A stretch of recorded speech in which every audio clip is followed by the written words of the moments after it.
Continuing with R. Murray Schafer's 1969 book, The New Soundscape. First, with the huge expansion of percussion instruments in our orchestras, many of which produce non-pitched and arrhythmic sounds, then, through the introduction of aleatoric procedures, in which all attempts to organize the sounds of a composition rationally are surrendered before the higher laws of entropy.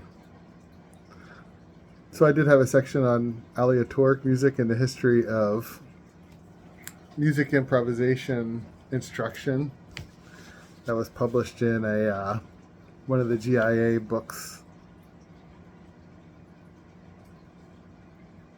Then, through the opening out of the time and space containers we call compositions and concert halls to allow the introduction of a whole new world of sounds outside them. In Cage's 433 silence, we hear only the sounds external to the composition itself, which is merely one protracted caesura. Yeah, not exactly the best place. It'd be much better if 433 was performed outside, where we could hear maybe some insects and birds and other wildlife singing, right? Wind and maybe thunder. It'd be much more interesting. The inside of a concert hall is not the loveliest thing. It's one thing it makes you realize it's like you'd rather be outside. Finally, in the practices of music concrete, it becomes possible to insert any sound from the environment into a composition via tape. Oh, we don't have tapes anymore. So tapes, for the young folk listening, were what they used to record onto before digital days. This is a piece of tape that went from one reel to another, and the sound was put directly onto that tape.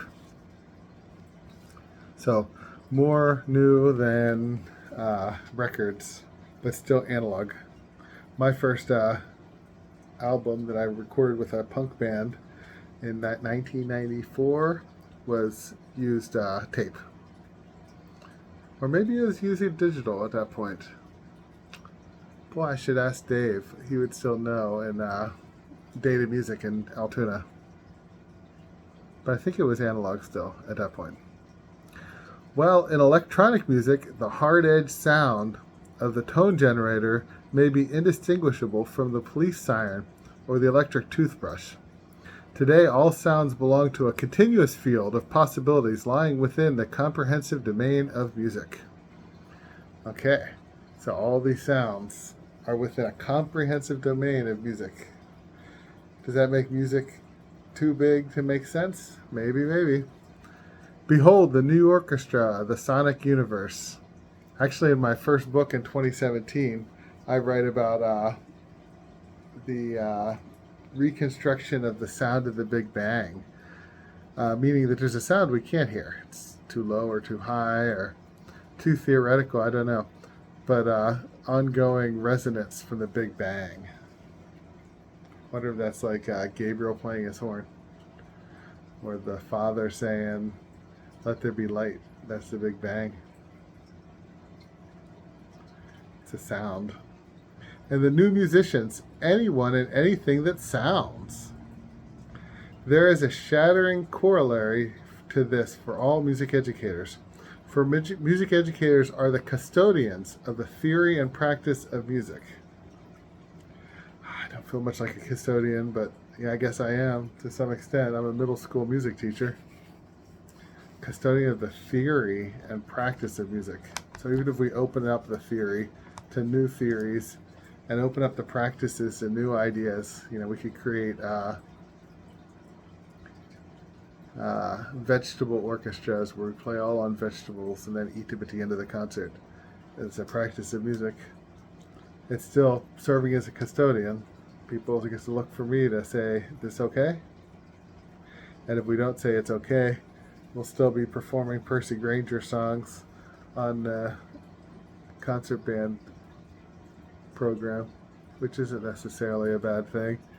Just same things, right? And the whole nature of this theory and practice is now going to have to be completely reconsidered.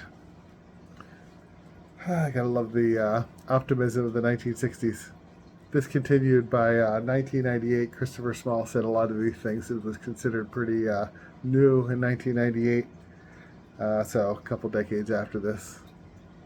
The teaching of traditional music has its special targets.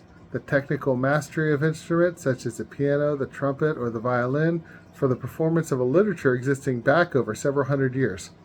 For the purpose of understanding the shapes of this music, a theoretical vocabulary has been developed enabling the student to gloss any piece of Western music written between the Renaissance and our own time. Well, that's true. So going back to the Middle Ages, they were looking ways to teach, I'm going to write Nume, ways to write down notes so that all the songs didn't have to be memorized. And those were our first notations. Hildegard's music are written in Numa. Continuing on. There is nothing permanent or perfect about this practice or theory. Of course, and the music of the Middle Ages or of China cannot be measured by the rules of classical theory, any more than it can be performed on the instruments of the classical orchestra. The historical and geographical cultural sweepout that characterizes our time has made us very conscious of the fallacy of controlling the temperament of all musical philosophies by the same tuning fork. This is true now that classical music is dead, right? Except for in universities. Any of these creative sound ideas could be taken on by hip-hop stars or rock singers or country musicians. Not sure they really have too much. I guess the Beatles had Revolution Number 9. If you don't know what that is, look it up. It's pretty weird. But that's also 1960s. Maybe even before this came out. The new musical resources I shall try to bring into focus in the following pages will require quite new attitudes of study stress. I don't know what that means. Study stress. Attitudes of study stress. Maybe the stress we put on aspects of the study? I don't know. New studies are needed in the curriculum, and they will carry us far out into the shifting contours of interdisciplinary knowledge. Yeah, my work is interdisciplinary for sure. I think interdisciplinary education is the way music education ought to go.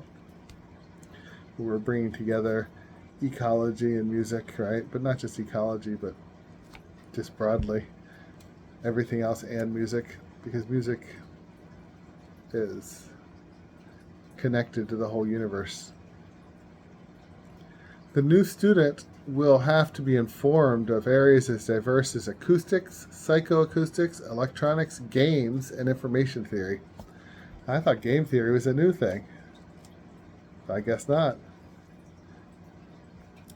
It is these last named, together with the knowledge of the form-building and form-dissolving processes as observed in the natural sciences, that will be necessary to register the shapes and intensities of the new sound configuration of today's and tomorrow's music. More music is heard today by means of electroacoustical reproduction than in its natural form. I don't know that it is, right? Because I think even if you're addicted to your tech, you probably still go out and listen to birds more often. If not purposefully listening, even accidentally listening, but you mostly accidentally listen to the music you put on while you're working anyway. So that electroacoustic music that is off of Spotify or whatever, is there, but it's not listened to deeply. But the same as most of us just don't deeply listen to bird song or insect song that's all around us, wind. Which leads us to ask whether music in this form is not perhaps more natural to the contemporary listener. Yeah, I don't buy these arguments that tech is more natural that's been a whole thing. It's like, oh, kids are just naturals at tech. Yeah, I know, I teach kids.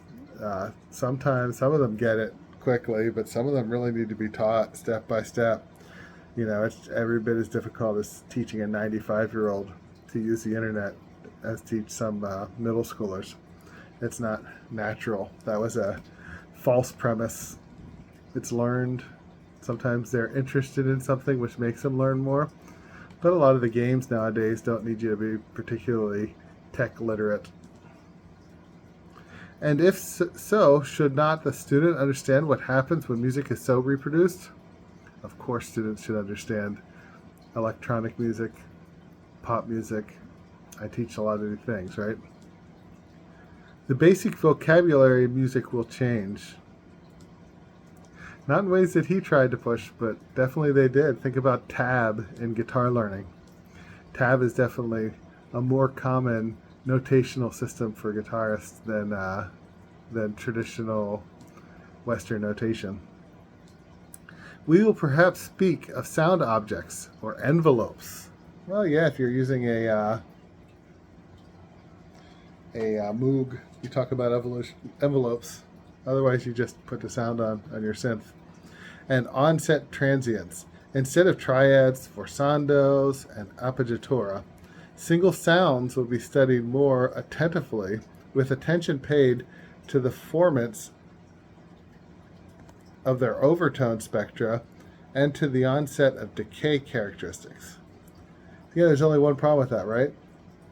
We live in an attention deficient time. So attention is necessary to realize an understanding of the universe orchestra, the full possibilities of sounds that we can expose ourselves. And so mostly we just go through life unattended, not knowing, and ultimately we die without ever thinking deeply about the sonic world in which we're put around. Not everybody. You don't have to. I don't have to. But it's hard. It's easy to lose attention. Okay, stop in there. Just another page. How long is this chapter? Oh, just one more page, so we'll finish it next time. Okie dokie. See you tomorrow.